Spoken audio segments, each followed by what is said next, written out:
všetky tie predsudky a všetko, čo okolo toho, že sme na Slovensku a sme na východnom Slovensku a to všetko musíš mať zvládnuté a musíš vedieť, že ideš do toho a aj napriek tomu, že čo si po okolie o tebe pomyslí, to všetko dáš preč.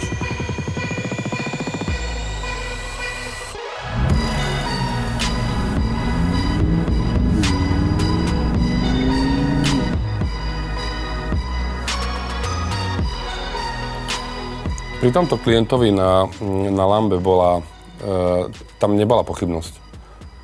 Prišiel a on presne vedel, čo chce. Mám rád ľudí, čo vedia, čo chcú. A mám rád ľudí, ktorí si dokážu ten svoj sen naplniť, aj keď nejdu si úplne iba za svojím snom, ale obdivujem ľudí, ktorí si to dokázali zabezpečiť sami svojou prácou a klobúk dole, čiže ten takýto človek sa u mňa zastavil, povedal mi svoju predstavu, ten sen. A ten bol úplne jasný, proste malo to byť kupé, malo to mať ročník okolo 2020, neveľa jazdené, extrémna farba. Proste cítil som, že ten človek to auto kupuje pre seba, nekupuje ho pre to, aby sa ukazoval, ale chce mať auto v garáži, chce mať extrémnu emóciu vždycky ráno, keď stane, otvorí, pije si kávu, sadne si k tomu, pozrie sa na to a uvedomí si, čo v živote už dokázal, kam sa posunul. Čiže všetky tie predsudky a všetko, čo okolo toho, že sme na Slovensku a sme na východnom Slovensku a to všetko musíš mať zvládnuté a musíš vedieť, že ideš do toho a aj napriek tomu, že čo si po okolie o tebe pomyslí, to všetko dáš preč. A ja milujem takýchto ľudí, pretože ja sám som taký človek. Čiže viem, čo to všetko obnáša, keď chceš urobiť nejakú zmenu v živote alebo nejakú extrémnu vec. Čiže toto je pre mňa extrémna vec a som za to vďačný, že prišiel za mnou. Týmto ti ďakujem a ďakujem, že môžem využiť takisto vo svoj prospech toto auto, lebo je to momentálne takisto aj môj sen. Čiže som ti to mohol doviesť, lebo keď som začínal, tak prvé Lamborghini som doniesol v roku 2010, bolo to Murcielago, ale asi toto je pre mňa úplne high level a aj osobne tým, že som ho mohol trošičku využívať, pretože sme sa nejakým spôsobom dohodli po vzájomnej dohode, čiže ja ho tu mám nejaký čas určený na to, na moje účely a on si ho teraz už tým pádom, keďže ja už som zúžitkoval to, čo som potreboval, si ho môže zobrať do garáže. Tento model je výnimočný v tom, že je to vlastne posledný Huracan tejto triedy. Je to 640, čiže je to nadúpaný motor, aj ten teraz nový, čo sa robí, Lambo, tak má vlastne tento výkon, ale toto konkrétne, celé to, ako je to auto odladené od spoilerov, cez detaily, ktoré by som ti musel ukázať, tie náduchy, ako sú precízne spravené, na krídle to má výstupy, odvádzanie vzduchu, tvary. Je to v podstate, to bolo ešte level, ako je klasický Huracan, aj keď už dneska Huracan, bavíme sa o Lamborghini Huracan, čiže toto je performante, je to v preklade ako ľudia, ktorí poznajú verzie GT a GT3 a RS, tak dajme tomu, toto je tá verzia RS. Čiže všetko na to máte odľahčené vnútro, komplet v Alcantare, krásne prešitia, máš tam detailné veci. Sadneš a ten pocit, len tá trikolora, ktorá je na tých dverách, ktorá sa niekomu možno nepáči, ale práve tá ho zvýrazňuje, to krídlo zadu, ktoré je tým špecifické. Proste on je viac menej ospojovaný, trošku je ináč upravený podvozok, trošku je odladený výfuk, trošku je odladená riadiaca jednotka, motor má tých 20 alebo 30 koní viac ako štandardné, čiže to auto má vyššiu hodnotu potenciálnu a je to viac investičné auto ako klasický Huracan. Klasický Huracan, keď si kúpil, zaplatil si za neho, dajme tomu 290-300 tisíc, pojazdil si na ňom, predal si ho za 180 tisíc. Toto auto si kúpil, dajme tomu 330, pojazdil si na ňom, on nejaký čas padal, nastal čas, kedy sa začala cena, dajme tomu, zastropovala a začína pomaličky stúpať. Samozrejme, koľko robíš kilometrov, aký robíš stav, udržiavaš sa a všetko, ale je to investičné auto svojím spôsobom. Čiže limitka, dá sa povedať, predpoklad.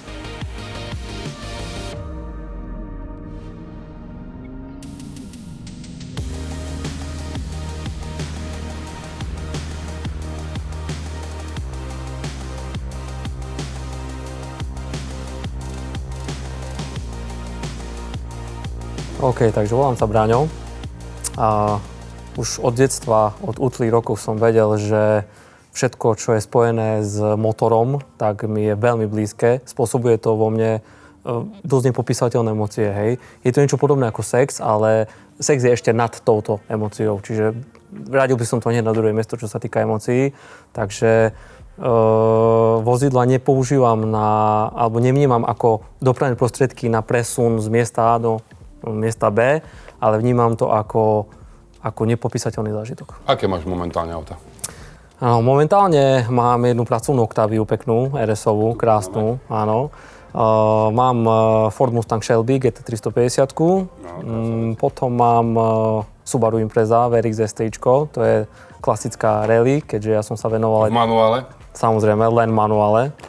A ešte mám aj M5 Competition, ktorá je upravená na nejakých 800 koní. Povedz niečo o tej M5. M5 je to diabol. Hej. Ešte som nenašiel premožiteľa, ktorý by ma obehol na tom aute, alebo dobehol. Krásny zvuk, vysoký výkon, pohodlné auto, ktoré sa dá používať či na pretekanie, alebo na jazdenie, obyčajné presúvanie, výlety. Prosím, aj s deťmi, bez problémov, obrovský kufor. Rodinná limuzína. Presne tak. Rodinná, rýchla, hlučná limuzína, ktorá vie byť aj tichá. Áno.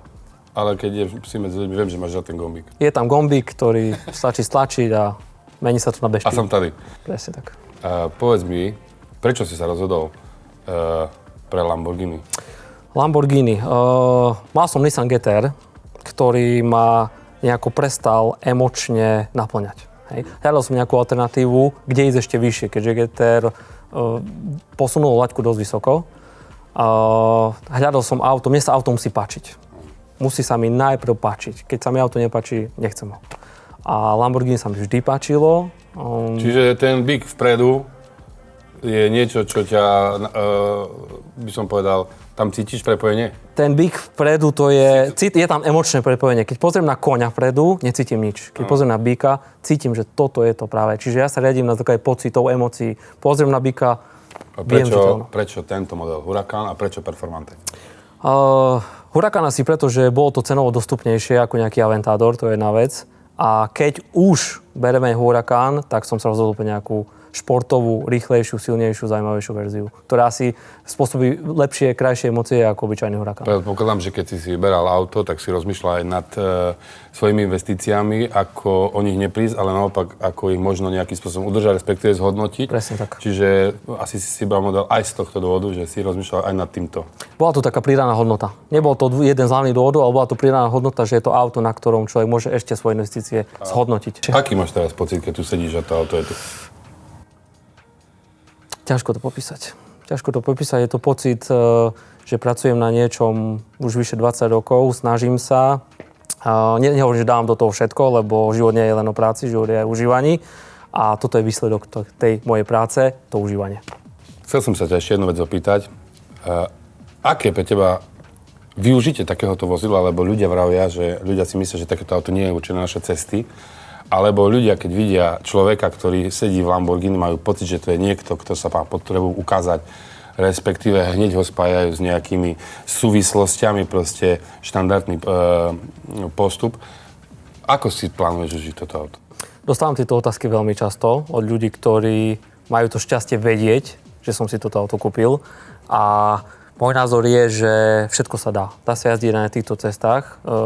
Prekážky si ľudia kladú len do hlavy. Hej. To je proste nejaká domnienka, že toto auto je nepoužiteľné na našich cestách.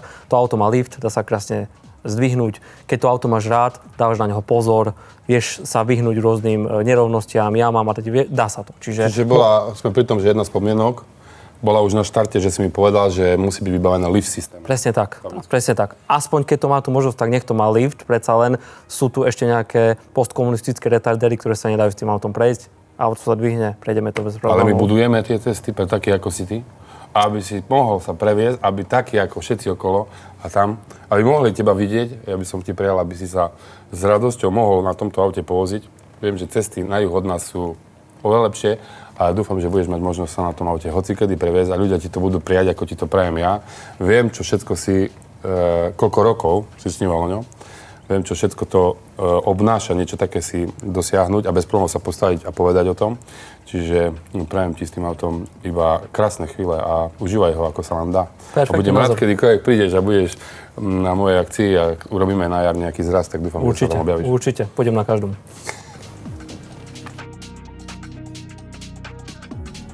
Odoberajte, komentujte, lajkujte, píšte, informujte, posúvajte ďalej. Teším sa na vás.